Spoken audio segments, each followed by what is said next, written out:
बिस्मिल्लाहिर्रहमानिर्रहीम। अस्सलाम वालेकुम नाज़रीन, मैं हूँ शुजात नेमन और SPSX के हवाले से आपकी खिदमत में अपना तज़किया लेके हाज़िर हुआ हूँ।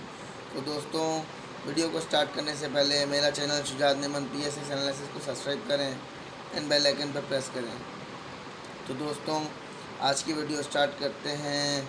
वीकली रिव्यू जो है मैं आप लोगों को आज सारी परफॉर्मेंस जो है वो ख़ुद बताऊँगा और साथ में जो है फुल मंथ की जो बाज़ार की परफॉर्मेंस है, जो इन 4 हफ़्तों की परफॉर्मेंस है, वो भी साथ में बताऊंगा कि पहले हफ्ते के अंदर जो है ना वो बाज़ार की परफॉर्मेंस कुछ यूँ रही कि 1638 पॉइंट जो है वो बाज़ार जो है वो प्लस रहा फर्स्ट वीक के अंदर। और फुल परफॉर्मेंस जो पूरे हफ्ते की, पूरे हफ्ते में जो भी बाज़ार प्लस हुआ माइनस हुआ, ऑल ओवर बाज़ार के अंदर 1638 पॉइंट की तेज़ी देखी गई। इसके बाद अगले हफ्ते की बात की जाए, या ये जो पूरा अप्रैल का महीना गुजरा है उसके ऑल ओवर जो है वो मंथ की बात हो रही है, तो अगले महीने में 327 पॉइंट जो है वो मार्केट जो है वो प्लस रही पूरे वीक के अंदर। लेकिन बात ये है कि मार्केट ने जब भी नेक्स्ट मंडे मार्केट खुली है, एक पूरा वीक गुजरा है, जब भी मंडे मार्केट खुली है मार्केट माइनस खुली है इन 3 हफ्तों में। ये जो पहला हफ़्ता गुजरा है ना, चौथा वाला जो आखिरी हफ़्ता जो गुजरा है, उसके अंदर जो है वो मार्केट जो है वो मंडे वाले दिन प्लस रही है। बाकी स्टार्टिंग के तीनों हफ्तों में मंडे वाले दिन मार्केट माइनस हुई है, वहाँ से फिर जो है वो ऊपर आई नीचे गई, जो भी झिझक खेली मार्केट। तीसरे हफ्ते की बात की जाए तो तीसरे हफ्ते में मार्केट सिर्फ 7 पॉइंट माइनस जो है वो ऑल ओवर वीक की क्लोजिंग आई। जो भी रेगुलर डे में माइनस हुई हो या प्लस हुई हो, या 1000 पॉइंट की तेज़ी हुई है, या 400 500 600 पॉइंट की मंदी देखी गई वीक के दरमियान में, लेकिन वीक में जो एंड में इंडेक्स देखा गया वो सिर्फ 7 पॉइंट माइनस देखा गया, बकौल पिछली रूटीन चलते हुए जब से आ रही थी। और आखिरी जो वीक है उसके अंदर इंडेक्स के 1420 पॉइंट इंडेक्स ने टोटल माइनस किया है। और इंडेक्स की परफॉर्मेंस अब जैसे मैं आपसे बात करूं कि भाई 5 अप्रैल को जो है वो इंडेक्स 43,548 था, और इसके बाद जब इस वीक की क्लोजिंग आई तो इंडेक्स था 45,186। तो इस वीक के अंदर 1638 पॉइंट की तेज़ी देखी गई। फिर बात की जाए सेकंड वीक में, देखा जाए तो स्टार्टिंग में मंडे वाले दिन बाज़ार माइनस हुआ तो 44,978 रह गया। इसके बाद इस वीक की जब क्लोजिंग आई 16 अप्रैल को, तो इंडेक्स 45,305 पॉइंट जो है वो जुम्मे वाले दिन जब बंद हुआ दूसरे हफ्ते में, तो इंडेक्स में 327 पॉइंट जो है वो इंडेक्स प्लस रहा। फिर तीसरे हफ्ते की बात की जाए तो मंडे वाले दिन बाज़ार जैसे स्टार्टिंग खुला फिर माइनस था 44,913 पे, फिर जो है वो इंडेक्स की मंडे वाले दिन तीसरे हफ्ते की जो स्टार्टिंग में क्लोजिंग आई थी। और इसके अलावा वो तीसरे हफ्ते के जो एंड देखा गया, उस एंड में 44,706 इंडेक्स की क्लोजिंग आई, जिसके अंदर इंडेक्स सिर्फ 7 पॉइंट जो है वो ऑल ओवर वीक में माइनस रहा। अब लास्ट वीक की बात की जाए तो लास्ट वीक में मंडे जो चौथे वाले वीक में है, मंडे को बाज़ार प्लस था और 45,682 पॉइंट जो है वो प्लस रहा पीर वाले दिन। इसके अलावा इस वीक की जो क्लोजिंग आई है जिसके अंदर इंडेक्स 44,262 क्लोज़ हुआ है, और 1420 पॉइंट जो है वो इस वीक के अंदर इंडेक्स ने अपना माइनस दिखाया है। तो आपने देखा कि इंडेक्स में जो है वो इन 4 हफ्तों में, यानी इस पूरे महीने की जो परफॉर्मेंस आई है 5 अप्रैल से लेकर 30 अप्रैल तक की, जो मैंने आप लोगों को बता दी कि भाई इन चारों हफ्तों में इंडेक्स की परफॉर्मेंस कैसी थी और कितना चेंज आया वीक टू वीक इसके अंदर। और ये जो हफ्ता आने वाला है इस पीर से जुम्मे तक, मुझे इसके अंदर 800 से 1000 पॉइंट प्लस इंडेक्स जो है वो दिखता है। वो रेगुलर डेज मार्केट का नहीं, वीक के एंड की बात कर रहा हूँ आपसे। जैसे ये पिछले वीक्स का बताया है ना, इस तरह ये जो वीक गुजरेगा ना, तो फ्राइडे के मुताबिक जो क्लोजिंग आनी चाहिए ना मंडे टू फ्राइडे में, तो 800 से 1000 पॉइंट इंडेक्स के अंदर जो है वो प्लस दिखता है। और इस हफ्ते में food sector, cement sector, oil and gas sector और गनी गैसेस, यूनिटी फूड और OGDC, मैपल लीफ सीमेंट, ये इन आइटमों में जो है वो तेज़ी मुझे नज़र आती है, क्योंकि इंडेक्स आइटम जो है ना वो भी देखना बहुत ज़रूरी है। 2001, 2, 3 और 4 के दरमियान आपने जो देखा है, उस टाइम पे 2001 से लेके 4 के दरमियान ओजीडीसी जो था ना, वो इंडेक्स आइटम हुआ करता था। ओजीडीसी की फ्लक्चुएशन के ऊपर इंडेक्स मूव करता था। तो अब टाइम चेंज हो गया है। तो बेसिकली जब आप लोग काम कर रहे हो ना, तो इंडेक्स आइटम भी देखा करें कि यार इंडेक्स आइटम कौन सी है जिसके ऊपर इंडेक्स मूव हो रहा होता है। और इस हफ्ते के अंदर मुझे टेक्नोलॉजी के अंदर भी जो है वो बाइंग लगती है, और टेक्नोलॉजी इस वीक में जो है वो अच्छा रहेगा, नेटसोन टेक्नोलॉजी बहुत अच्छा रहेगा। और साथ में मैं बात करना चाहूँगा कि इस वीक में जो एक 1420 पॉइंट माइनस आया है ना, उसकी वजह देखिए कोविड का प्रेशर तो था, अपनी जगह पर है वो, कोविड और लॉकडाउन का। लेकिन ये रीज़न भी मैं आप लोगों को बताना चाहूँगा कि जब भी मंथ के एंड में फ्यूचर की क्लोजिंग आती है, तो काफ़ी माल सट्टे का होता है, क्योंकि जो पोजीशन थे जिन्होंने फ्यूचर में पोजीशन ली हुई है, उनकी पोजीशन कन्वर्ट होती है जब, तो उससे भी मार्केट में इफ़ेक्ट पड़ता है। लेकिन जिन्होंने सट्टा उठा रखा होता है भाई, जिनका माल जो है वो उन लोग लिए जा रहे हैं, उन्होंने ज़ाहिर सी बात है मंथ के एंड पे फ्यूचर ने जब क्लोज होना है, नेक्स्ट फ्यूचर में जब कन्वर्ट होगा सारा कुछ, तो उन्होंने अपना माल मारना है वहाँ पर। तो जब वो माल अपना मारेंगे तो लाजमी मार्केट में सेलिंग आती है आखिरी हफ्ते में। इसीलिए जो है वो इंडेक्स ने 1420 पॉइंट जो है यहाँ से पूरे वीक में माइनस दिखाया है, क्योंकि वो फ्यूचर की क्लोजिंग है, वहाँ से माल मारा, जो सट्टे में लोग थे उन्होंने माल बेचना ही था। तो जब वो बिका, तो इसी वजह से जो है वो इंडेक्स के अंदर माइनस देखा गया। ये आता हफ्ता पहले हफ्ते का, इसमें 800 से 1000 पॉइंट की तेज़ी दिखती है। ज़ाहिर सी बात है, फिर काफ़ी जब नया फ्यूचर स्टार्ट होगा तो उसमें भी लोगों ने बाइंग शुरू करनी होती है। इसके अलावा भी ये पहले हफ्ते में मुझे इंडेक्स जो है, ज़ाहिर सी बात है ये तज़िया ही है आप लोगों के लिए, लेकिन आपने मेरे पिछले वीलॉग्स भी देखे हैं, उसमें मेरे आपने जितने भी मैंने आप लोगों को गाइडलाइन दी है, उसके अंदर मेरी प्रिडिक्शन बाज़ार के हवाले से अच्छी ही रही है। और 80 to 90% मेरी प्रिडिक्शन बाज़ार को, और बहुत सारे वीलॉग में 100% भी जो है वो बाज़ार की फ्लक्चुएशन जो है वो मेरे वीलॉग्स के मुताबिक आप लोगों ने देखी है। और मैं आप लोगों से ये कह रहा था कि भाई इंडेक्स आइटम को देख के काम किया करें। जिससे आजकल रिफाइनरीज जो है ना, वो ज़्यादातर इंडेक्स आइटम में देखा जाता है। रिफाइनरी के मूवमेंट के ऊपर भी जो है वो इंडेक्स की फ्लक्चुएशन थोड़ी सी है। टेक्नोलॉजी जो है उसके कुछ शेयर्स ऐसे हैं, जब वो मूव हो रहे होते हैं तो साथ में इंडेक्स भी मूव हो रहा होता है। आप टीआरजी की फ्लक्चुएशन को भी नोट करो, टीआरजी जब साथ साथ मूवमेंट है तो इंडेक्स के अंदर भी साथ मूवमेंट आ रही होती है।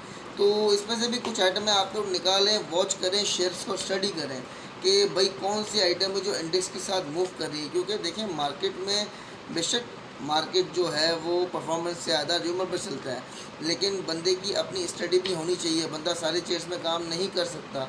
आप लोगों को चाहिए कि चंद शेयर्स उठाएं, उसके पहले स्टडी करें, जब वो समझ में आ जाए उनकी चाल चलन, फिर अगले में कूदें। ज़रूरी नहीं कि 10 शेयर एक साथ स्टडी करना शुरू कर दें। 2 पकड़ के चल लें, फिर 2 पकड़ के चल लें, फिर 1 पकड़ के चल लें। इस तरह काम करने से क्या होगा, जब काम सीखेंगे तो जाहिर सी बात है आपको जब शेयर्स के फ्लक्चुएशन का पता लग जाएगा, तो आपको पता होगा मैंने इस मौके पे माल पकड़ना है और इस मौके पे माल बेचना है। फिर वो अनएक्सपेक्टेड कोई न्यूज़ की वजह से बाज़ार मार जाए, जैसे अब कोविड और पैनिक का माहौल चल रहा है, तो बाज़ार जो है वो अचानक मार देता होता है नीचे, या प्लस से ही माइनस फेंक देता होता है। तो उस सूरत पे जो है वो आया तो आया, वरना फिर एक फ्लक्चुएशन देखने वाले बंदे के लिए मार्केट उसको अच्छी समझ में आती है। जैसा मैं अपने पिछले वीलॉग में कहता रहा हूँ कि भाई जो भी बंदा अपनी केमिस्ट्री को मार्केट के साथ मैच करेगा, जितनी अच्छी केमिस्ट्री मिलेगी ना उसकी, मार्केट उसको उतना अच्छा रिस्पॉन्ड करेगी। क्योंकि अपने काम को एंजॉय करने से काम में तरक्की होती है। तो अपने काम को एंजॉय करें। उसमें देखें ना, एक तो होता है बाइंग डाली, बैठ गए अपने कामों में बिजी हैं, फिर रेट लगा तो बेच दिया, नहीं तो लॉस बुक कर लिया। एक है कि भाई आपने बाइंग की तो उस शेयर को स्टडी कर रहे हो, वो कौन सी कंपनी है, वो क्या करती है, इसकी फ्लक्चुएशन क्या है, वो किस रेट पे बढ़ के जो है बढ़ता है, वो 2 कैप लगाने के बाद फ्लोर ही करता है या फिर उसकी फ्लक्चुएशन रुकती है। ये सारी चीज़ें बंदे को ज़ाहिर सी बात है वक्त के साथ पता लगती हैं, तो स्टडी करेगा तो पता लगेंगे ना। और कहना चाहूँगा कि थोड़ा सा फिर भी आप लोग जो है ना, काम इंडेक्स में तेज़ी दिखती है, मार्केट भी आगे अच्छी दिख रही है इस वीक के अंदर, लेकिन साथ में आप लोगों ने ये माइंड में रखना है कि कोविड भी चल रहा है और लॉकडाउन जो है वो एक बड़े लेवल पे जो है वो लगा हुआ है, तो इसका मार्केट पे थोड़ा सा अफेक्ट रह सकता है। तो आप लोग उसको माइंड बना के काम करें। देखिए जब बंदा माइंड बना के चलता है ना कोई चीज़ में, तो फिर उसके लिए ज़्यादा सहूलत रहती है। क्योंकि एक होता है कि मार्केट चल रही है, अचानक कोई न्यूज़ आना, तो उसमें चलो परेशानी होती है कि यार ये न्यूज़ आ गई, या मार्केट फिर सूख जाती है, या मार्केट अचानक नीचे रहती है, या फिर मार्केट को फ़र्क ही नहीं पड़ता। लेकिन जब आप लोगों को पता है एक सिचुएशन चल रही है, तो उस सूरत में आप लोग माइंड बना के चलें कि यार अगर मार्केट मारती है ना, तो फिर भाई हम लोगों ने लॉस बुक कर लेना है। या ज़िगज़ैग है, जैसे ज़िगज़ैग में खेलने का आपको मैंने तरीका भी बताया था कि भाई ज़िगज़ैग मार्केट में ऐसे चलना है, मंदी का तरीका भी बताया हुआ है। और तेज़ी जब मार्केट तेज़ 800 हज़ार पॉइंट 1200 पॉइंट हो, तो उसका तो फिर ज़ाहिर सी बात है किसी को फंसाने की ज़रूरत नहीं पड़ती है। फिर जो भी शेयर आइटम चल रही है जिसके अंदर वॉल्यूम है, भाई उसको पकड़ा और प्रॉफिट टेकिंग कर ली वहाँ से, इतना वो उसके लिए इशू नहीं है। और इस वीक की परफॉर्मेंस के हवाले से बात की जाए तो इस वीक के अंदर शेयर्स की फ्लक्चुएशन भी काफ़ी अच्छी थी। और शेयर्स जो हैं वो कुछ शेयर्स नीचे आए हैं, कुछ शेयर्स अपने रेट पे स्टेबल हैं, और कुछ शेयर्स जो हैं वो अपने लेवल से थोड़ा सा ऊपर भी खेल रहे हैं। लेकिन मैं अभी कुछ शेयर्स की बात करना चाहूँगा जो मुझे इस वीक के अंदर उनका टारगेट प्राइस भी जो है वो मुझे मेरे मुताबिक जो है मुझे ऐसा लगता है कि ये यहाँ से बढ़ेंगे। जैसे कि मैपल लीफ सीमेंट की बात करना चाहूँगा कि मैपल लीफ सीमेंट जो है वो अभी 41 के लेवल पे चल रहा है, 41.69 क्लोजिंग आई है, और 41 के लेवल पे उसकी बाइंग अच्छी है। लेकिन 44 से 44.5 के अंदर उसको कट जाना चाहिए, 44 44.5 पे माल मार के उसको कट जाना चाहिए। इससे ज़्यादा जो है वो लंबा प्रॉफिट ना देखा जाए। और OGDC की बात की जाए तो इस हफ्ते में OGDC के अंदर भी 7 से 8 रुपये प्लस जो है यहाँ से बिकता है, और मज़ीद 105 तक भी जो है मुझे जाता हुआ नज़र आता है। और यूनिटी फूड की बात करना चाहूँगा, यूनिटी फूड इस हफ्ते में अगर ऐसा कोई पैनिक नहीं आता, तो इस हफ्ते में जो मार्केट भी अच्छी है, और इस हफ्ते के एंड में यूनिटी फूड 35 से 36 का भाव टच करता हुआ मुझे लगता है कि भाई यूनिटी फूड 35 से 36 का भाव जो है वो लगा सकता है। और आप लोगों से ये कहना चाहूँगा कि आप लोग ने जो मेरी पूरे हफ्ते में जो सारी वीडियोस देखी, और अभी मैं आप लोगों को अपना वीकली रिव्यू भी दे रहा हूँ, तो उसके ऊपर आप लोगों ने यूट्यूब के ऊपर कमेंट लाइक भी करना है, और कमेंट करके मुझे बताना है कि आप लोगों को वीडियो कैसा लगा, और आप लोगों ने मार्केट में जो है वो कितना जो है आप लोगों को उस पर फ़ायदा हुआ। क्योंकि मार्केट माइनस होने से इतना फ़र्क नहीं पड़ता अगर आदमी पैसे कमा रहा हो, क्योंकि आदमी को जो स्टॉक मार्केट में काम करना है ना, जिसने जिसने स्टॉक मार्केट का प्लेयर बनना है, उसने फिर हर सूरत में जो है वो अपने आप को एडजस्ट करना है।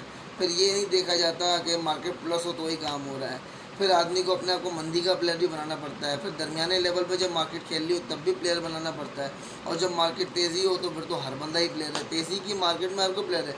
असल कारीगरी ये है कि मंदी का प्लेयर बने, कि जब मार्केट माइनस दे रही है और आपको लग रहा है कि ऐसे 100-200 पॉइंट रिकवर कर रही है, वहाँ पर थोड़ा सा चांस लिया जा सकता है।